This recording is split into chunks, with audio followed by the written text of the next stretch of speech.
एक सच्चे आशिक का सच्चा वाकया।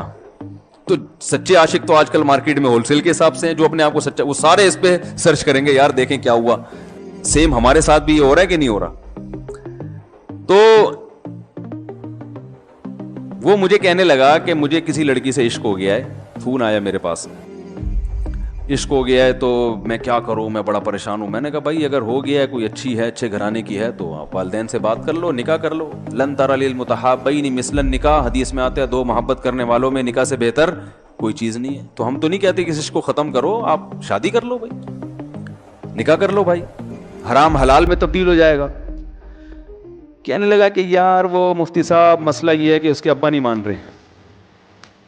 मैंने कहा अब्बा को, फिर मुझे नहीं फोन करो, अब्बा को फोन करो, कि मैं उसका अब्बा नहीं हूं।